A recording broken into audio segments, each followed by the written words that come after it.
በስመ አብ ወወልድ ወመንፈስ ቅዱስ አሐዱ አምላክ አሜን። ብፁዕ አባታችን አቡነ ናትናኤል በኢየሩሳሌም የኢትዮጵያ ገዳማት ሊቀ ጳጳስ፣ ክቡር አምባሳደር አቶ ተስፋዬ ይታይህ እስራኤል የኢትዮጵያ ባለሙሉ ስልጣን አምባሳደር፣ አበው መነኮሳት፣ ሊቃውንተ ቤተ እግዚአብሔር፣ የእንተ እግዚአብሔር ካህናት፣ ላይካነ ምስጢር ዲያቆናት፣ እግዚአብሔር የሚወዳችሁ እናንተም አብዝታችሁ የምትወዱት አባቶች፣ እናቶች፣ ወንድሞች፣ እህቶች በመንግሥተ ሰማያት የምትመሰሉ ሕፃናት ጭምር እስከ ሞት ድረስ በወደደን በአምላካችን ፍጹም ሰላምታ ሰላም እላችኋለሁ። እንደምን አደራችሁ? እንደምን ሰነበታችሁ? አሜን። መመስገን የባህሪ የሆነ ቅድመ ዓለም የነበረ ዓለምን አሳልፎ የሚኖር በባህሪው ሞት በመንግሥቱ ሽረት የሌለበት ዘላለማዊና ቅዱስ የሚሆን አምላካችን እግዚአብሔር ስሙ የተመሰገነ ይሁን። እንደ አምላካችን መልካም ፈቃድ የምንማማርበት የትምህርታችን ኃይለ ቃል የሚሆነው በዮሐንስ ወንጌል ምዕራፍ 4 ቁጥር 5 ላይ ያለውን ኃይለ ቃል አንስተን እንነጋገራለን ማለት ነው። አማን አማን እብለከ ዘይተወልደ ዳግመ እማይ ወመንፈስ ቅዱስ ኢይክል በውያ ውስተ መንግሥተ እግዚአብሔር። እውነት እውነት እልሃለሁ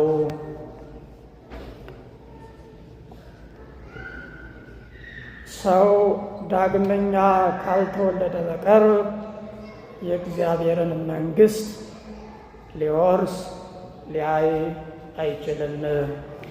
ይህንን ቃል የተናገረው ጌታችንና መድኃኒታችን ኢየሱስ ክርስቶስ ሲሆን የተነገረው ደግሞ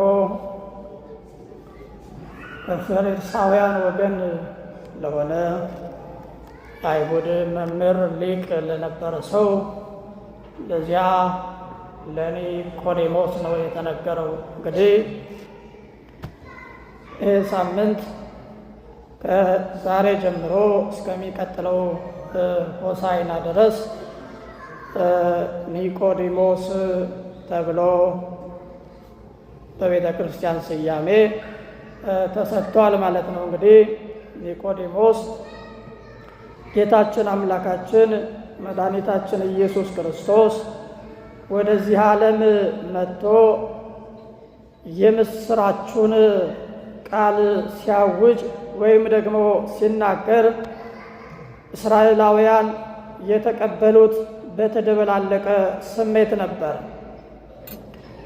በአንድ በኩል ሕዝቡ ለብዙ ዘመናት በባርነት ሲገዛ ስለነበር ከፈሪሳውያን ከሮማውያን ቅኝ ግዛት ነፃ የሚያወጣቸው መሲህ ይፈልጉ ነበር።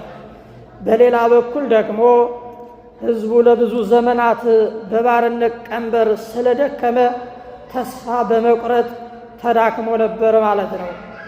መሲህ ሲመጣ፣ ክርስቶስ ሲመጣ፣ መሲህ ቢመጣ እንኳን ይመጣል ብለው የሚጠብቁት ጦር ይዞ ሰራዊት አስከትሎ ይመጣል ብለው ያምኑ ነበር ማለት ነው። ለዚህም ነው ክርስቶስን መሲህ ነኝ ብሎ ሲመጣ ለመቀበል ፈቃደኞች አልነበሩም። ምክንያቱም ደግሞ ጦር ሳይዝ ሰራዊት ሳያስከትል እንዲሁ ባዶ እጁን አርነት ላወጣችሁ መጥቻለሁ እያለ ደጋግሞ ይነግራቸው ነበር። ምንም እንኳን አብዛኛው እስራኤላዊ የክርስቶስን መሲህነት ቢጠራጠርና ባይቀበለውም በፍጹም እምነት እስከ መጨረሻው የተከተሉትም ደግሞ ነበሩ። ለዚህ ትልቅ ማሳያ የሚሆነን ከፈሪሳውያን ወገን የሆነ ኒቆዲሞስ የተባለ አይሁዳዊ ነው። እንግዲህ ቅድስት ቤተ ክርስቲያናችን ይህንን ታላቅ ሰው ለማዘከር የአብይ ጾምን 7ኛ እሁድ በእርሱ ስም ሰይማ ታከብረዋለች። ለተከታዮቿ ለምእመናንም ደግሞ የእርሱን አሰረ ፍኖት እንዲከተሉ እርሱ የተከተለውን መንገድ እንዲይዙ ደጋግማ ታስተምራለች፣ ትመክራለች ማለት ነው። ኒቆዲሞስ ፈሪሳዊ ነው። በዮሐንስ ወንጌል ምዕራፍ 3 ቁጥር 1 ላይ ጀምራችሁ ስታነቡ የእስራኤላውያንን ለብዙ ዘመን በባርነት መኖር የሕዝቡን የአኗኗር ሁኔታ እንግዲህ ቀይሮታል። በግዞት ጊዜ ከአሕዛብ የቀሰሟቸው አጉል ትምህርቶች በእምነት በአስተሳሰብ እጅግ እንዲለያዩና እንዲራራቁ ምክንያት ሆኗል ማለት ነው። አይሁዳዊ፣ ሳምራዊ፣ ከአይሁድም ሰዱቃዊ፣ ፈሪሳዊ፣ ጸሐፍት፣ ኤስያዊ ብለው ደግሞ እንዲከፋፈሉ ከዚህም ደግሞ እጅግ ወርደው ገሊላዊ፣ ናዝራዊ እንዲባባሉ ያበቃቸው ከአሕዛብ ጋር የነበራቸውን ግንኙነት ፈር ባለማስያዛቸው ነው ነበር።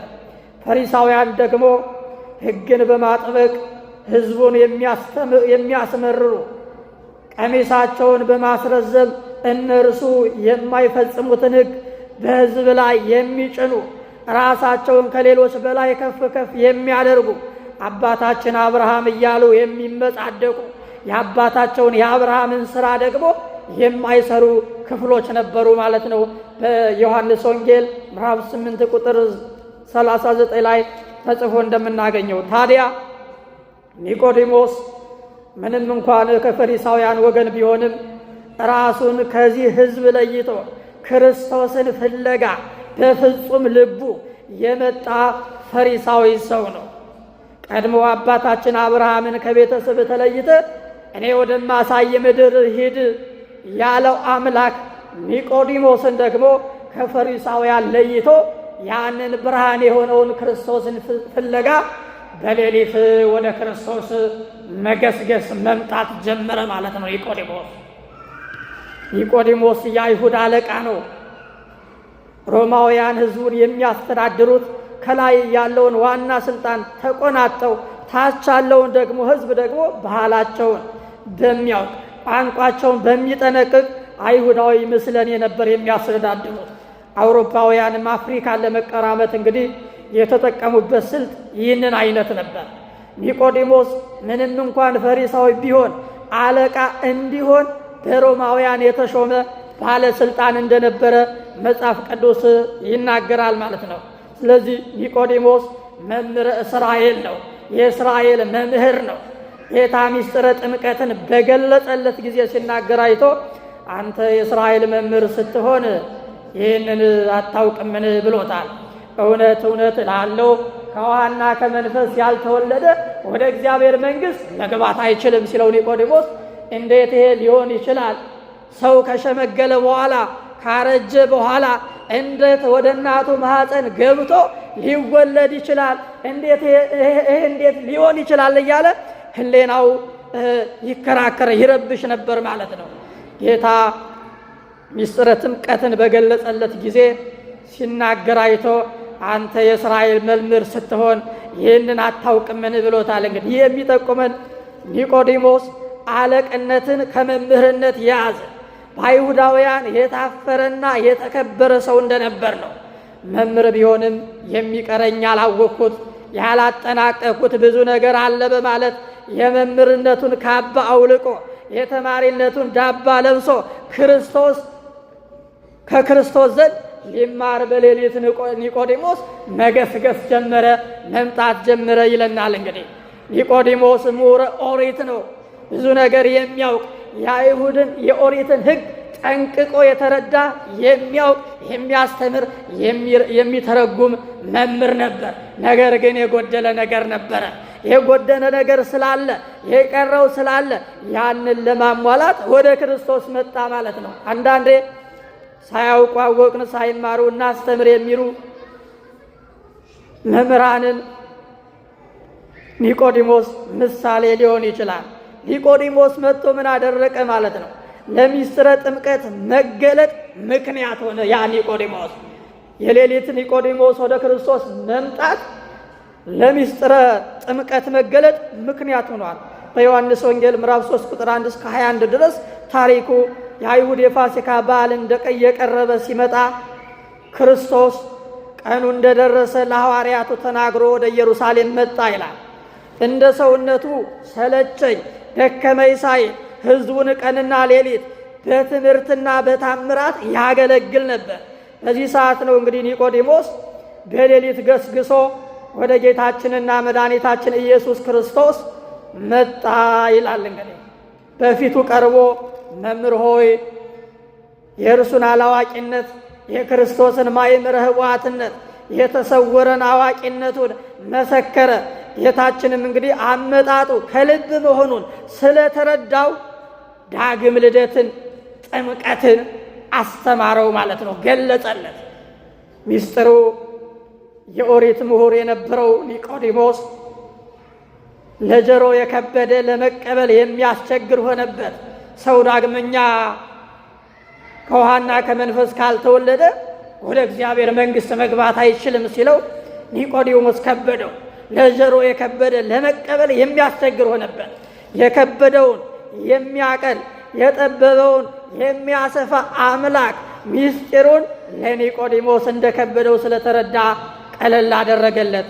ዳግም ውልደትን ከእናት ማኅፀን ሳይሆን ከውሃና ከመንፈስ እንደሆነ አብራራለት ማለት ነው። አዋቂ ነን የሚሉትን ፈሪሳውያንን አሳፈራቸው። ወቅቱ የአይሁድ የፋሲካ በዓል የቀረበበት፣ ጻፎችና የካህናት አለቆች ጌታን ለመያዝ እንደ ሙሴ ሕግ ሊያስፈርዱበት የቋመጡበት ጊዜ ነበር። የሙሴ ፈጣሪ መሆኑን መች አወቁና የካህናት አለቆች ተሰብስበው ክርስቶስን ለመያዝ በሚማከሩበት በሚነጋገሩበት ጊዜ ከሙሴ መጽሐፍ ሕግ ጠቅሶ ሊቃውንተ ኦሪትን አፍ ያስያዛቸው እርሱ ነበር ማለት ነው። በዚህም የተነሳ ነው እንግዲህ ሳይስማሙ ወደ ቤታቸው እንዲበታተኑ ምክንያት የሆነ ታላቅ ሰው ነው ኒቆዲሞስ ማለት ነው። ይሄንን ውለታውን አስባ ነው ቤተ ክርስቲያን በየዓመቱ 7ኛው ሳምንት የዐቢይ ጾም ሳምንት 7ኛው በዚህ ታላቅ ሰው ስም የተሰየመው ማለት ነው። ጌታን ለመያዝ ለመገነዝ በቃ ያ ፈሪሳዊ አይሁዳዊ መምህር የነበረ ኒቆዲሞስ ጌታችን በቀራንዮ አደባባይ ራሱን ለዓለሙ ቤዛ አድርጎ ሲሰጥ እስከ ሞት ከአንተ አልለይም ያሉት ደቀ መዛሙርቱ ሲበታተኑ ከእርሱ ከዮሐንስ በቀር በ9 ሰዓት ቀራንዮ የነበረ ኒቆዲሞስ ነበረ። ከአርማትያሱ ዮሴፍ ጋር ሆኖ የክርስቶስን ሥጋ ከአለቆች ለምኖ የገነዘ የክርስቶስን ክቡር ሥጋ ከርቤና የሬት ቅልቅል ያርከፈከፈለት ወደ አዲስ መቃብር ያወረደው ያ ኒቆዲሞስ ነው። ኒቆዲሞስ ከኒቆዲሞስ ምን እንማር ነው ዋናው ነገር። ከዚህ ታላቅ መምህር ከኒቆዲሞስ ምን እንማር? ከኒቆዲሞስ አትሕቶ ርእስ ራስን ዝቅ ማድረግ እንማራለን ማለት ነው። በቅዱስ ወንጌል በተደጋጋሚ የምናገኘው የፈሪሳውያንን ግብዝነትና የጌታችንን ተግሳጽ ነው። በማቴዎስ ወንጌል ምዕራፍ 9 ቁጥር 10 ላይ ተጽፎ እንደምናገኘው ለዚህም ማሳያ የሚሆነን የፈሪሳዊውና የቀራጩ ጸሎት ምን ይመስል እንደነበር መመልከት ነው ማለት ነው። ኒቆዲሞስ ፈሪሳዊ፣ የአይሁድ አለቃ፣ መምህረ እስራኤል፣ ምሁረ ኦሪት ቢሆንም ራሱን ዝቅ አድርጎ ከጌታ እግር ስር ቁጭ ብሎ ለመማር የወሰነ የሌሊቱን የጨለመውን ግርማ ሳይፈራ ፈተናውን ሳይፈራ ሌሊት እየመጣ ከክርስቶስ እግር ስር ቁጭ ብሎ ይማር ነበር። ሕዝብን ከመምራትና ከማስተማር ይልቅ ቁጭ ብሎ መማር ምንኛ መታደል መሰላችሁ ክርስቲያኖች! እኛስ በትምህርቱ። ስለዚህ ማርያምን መልካሙን ዕድል መረጠች አለው ጌታ። ለዚህ ነው ማርታ በቤት ስታገለግል፣ ማርያም ግን ክርስቶስ እግሩ ስር ቁጭ ብላ ትማር ነበር። ማርታ ታጉረመርም ነበር። በዚህ ጊዜ ምን አላትኝ? ማርያምስ የማይቀሟትን መልካም ዕድል መርጣለች፣ ከእርሷ አይወሰድባትም ያለው እንግዲህ ለዚህ ነው። ኒቆዲሞስ መልካሙን ዕድል መርጦ ወደ ጌታ መጣ። ወደ ክርስቶስ መጣ። ከጨለማው ይልቅ ብርሃኑ፣ ከኩነኔው ይልቅ ጽድቁ፣ ከክፋቱ ይልቅ ደግነቱ ይሻለኛል በማለት በሌሊት ወደ ክርስቶስ እየገሰገሰ ታላቅ ሐዋርያ ነው ኒቆዲሞስ። ብዙዎቻችን ባለን የኑሮ ደረጃ፣ የእውቀት ደረጃ፣ የስልጣን ደረጃ ራሳችንን ሰቅለን የመማር አቅም አጥተናል። ቁጭ ብሎ መማር ደረጃችንን የማይመጥን የሚመስለን ስንቶቻችን እንሆን? አንድ ወቅት አባ መቃርስ ከሕፃናት እንቆቅልሽ ለመማር ቁጭ እንዳሉ በእንቆቅልሹ ልባቸው ተነክቶ እያነቡ ወደ ቤታቸው መመለሳቸውን እያወቅን የመማር አቅም ያጣን ብዙዎች ነን። ማን ያውቃል? ከአንድ ሰዓት ስብከት ውስጥ እግዚአብሔር ሊያስተምረን የፈለገ አንዲት አረፍተ ነገር ቢኖርስ? ትሑት የሚያሰኘው ሳያውቁ አላውቅም ማለት ሳይሆን እያወቁ አላውቅም ብሎ እንደ ኒቆዲሞስ ከመምህር ስር ቁጭ ብሎ መማር ያስፈልጋል ማለት ነው። ኒቆዲሞስ ይህንን ነው ያደረገው። ተምረን ሳይሆን ተምረውም ልክ እንደ ኒቆዲሞስ ለመማር ራስን ዝቅ ማድረግ ያስፈልጋል ማለት ነው። ኒቆዲሞስ ራሱን ዝቅ አድርጎ ከክርስቶስ እግር ስር ቁጭ ብሎ መማር ጀመረ። ጎዶሎን ማወቅ ያስፈልጋል። ከኒቆዲሞስ የምንማረው ሁለተኛው ጎደሎን ማወቅ ነው።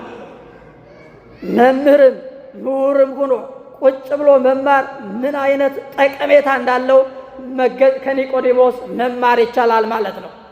ስለዚህ ኒቆዲሞስ ምሁረ ኦሪት እንጂ ምሁረ አዲስ አይደለም። ኒቆዲሞስ መምህረ እስራኤል ዘሥጋ እንጂ መምህረ እስራኤል ዘነፍስ አይደለም። ክርስትና አለቃና ባሪያን አንድ እንደምታደርግ አያውቅምና የጎደለውን ፍለጋ ኒቆዲሞስ ወደ ክርስቶስ መጣ ማለት ነው። ማንን ለማግኘት? ክርስቶስን ለማግኘት የጎደለው ነገር ስላለ። ለዚህ ነው ሐዋርያው ቅዱስ ጳውሎስ በገላትያ መልእክቱ ምዕራፍ 3 ቁጥር 26 ላይ ያለውን ሳይሆን ያጣውን የሞላለትን ሳይሆን የጎደለውን ፍለጋ መጣ ይላል። ዕውቀት ብቻውን ሙሉ አያደርግም ክርስቲያኖች። አለቅነትም ቢሆን ገደብ አለው። የሕይወቱን ክፍተት ሊሞላ የሚችለው አንድ ክርስቶስ ብቻ በመሆኑ ኒቆዲሞስ ወደ ክርስቶስ እግር ስር ለመማር መጣ ማለት ነው። ስለዚህ ከኒቆዲሞስ ምን እንማራለን? አትሕቶ ርእስ፣ ራስን ዝቅ ማድረግን እንማራለን ማለት ነው። የሚጎድለኝ ምንድን ነው ማለት ያስፈልጋል። የጎደለኝ ምንድን ነው? በቤቴ የጎደለ ምንድን ነው? በኑሮ የጎደለ ምንድን ነው? በትዳሬ የጎደለ ምንድን ነው? በሃይማኖት የጎደለ ምንድን ነው? ኒቆዲሞስ የጎደለውን ፍለጋ ወደ ክርስቶስ መጣ። የጎደለውን ክርስቶስን አግኝቶ ተመለሰ ማለት ነው። እውነት እውነት እልሃለሁ ዳግመኛ ከውኃና ከመንፈስ ያልተወለደ የእግዚአብሔርን መንግሥት መውረስ አይችልም። ካስተማረን የመከረን የአባቶቻችን አምላክ ስሙ የተመሰገነ ይሁን። ስብሐት ለእግዚአብሔር።